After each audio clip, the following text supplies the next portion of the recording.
बोलो तो दांत खड़खड़ाने लगते हैं, हंसो तो खांसी आने लगती है।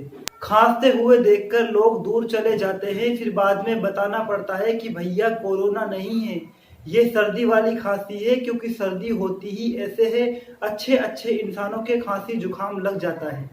इस समय पूरे उत्तर भारत का मौसम बदल चुका है। कहीं बारिश है, कहीं बर्फ है, कहीं शीतलहर और कोहरा पड़ रहा है। सर्दी का आलम यह है कि घर से बाहर निकलना मुश्किल हो रहा है।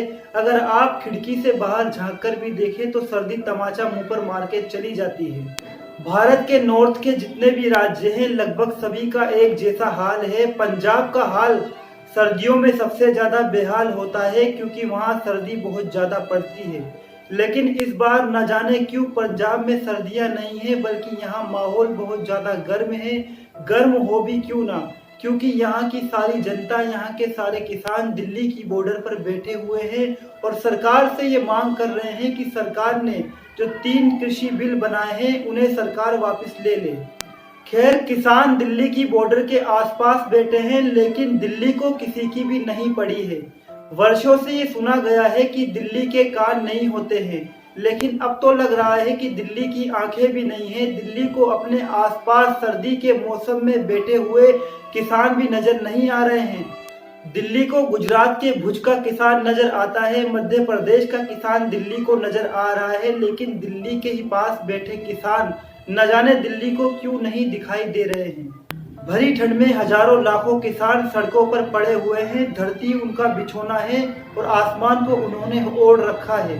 पीछे हरियाणा और पंजाब में बंधी उनकी गायें खूंटों से बंधी हुई रो रही हैं और भैंसें रवा रही हैं।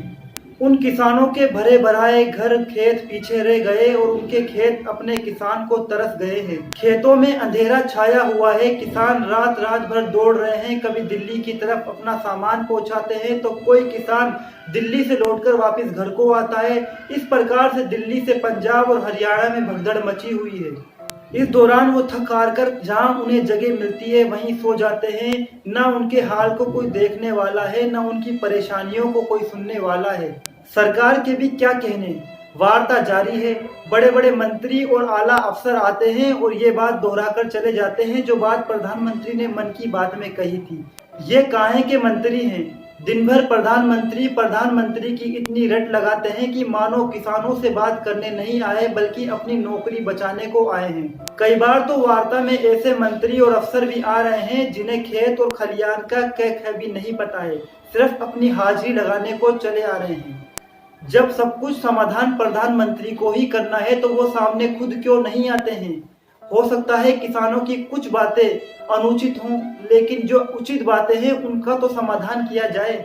अभी तक की हुई बातचीत से तो लगता ही नहीं कि सरकार कुछ गंभीर भी है या इस पर कुछ एक्शन भी करना चाहती है।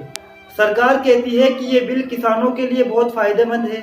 भैया, जब किसानों को ही इससे फायदा नजर नहीं आ रहा तो आप इसके काहे पीछे पड़े हैं। क्या कोई छिपा हुआ एजेंडा है या फिर किसी से तगड़ा वादा कर बैठे हैं जिसकी वजह से 3 बिल वापस नहीं लिए जा रहे हैं। और अगर ऐसा है तो फिर बताते क्यों नहीं, देश वो भी भुगतने को तैयार है। तो दोस्तों, आज की इस वीडियो में हमने जो मैसेज पढ़ा है किसानों के लिए, ये दैनिक भास्कर के नवनीत गुर्जर ने एक लेख लिखा था, उसी के अंश आपको पढ़कर सुनाए हैं। आपके दिल पर ये बात जरूर लगी होगी। उम्मीद करते हैं कि सरकार किसानों से वार्ता करेगी और जल्द ही इस मुद्दे को सुलझाया जाएगा, क्योंकि सर्दी के मौसम में देश के किसान सड़कों पर बैठे हैं। अब तक 22 से 30 किसानों की मौत हो चुकी है, जो कि बहुत ही असहनीय है। आप भी अपना और अपनों का ख्याल रखिए। मेरा नाम है शाहरुख खान, आप देख रहे थे द विजडम स्टार।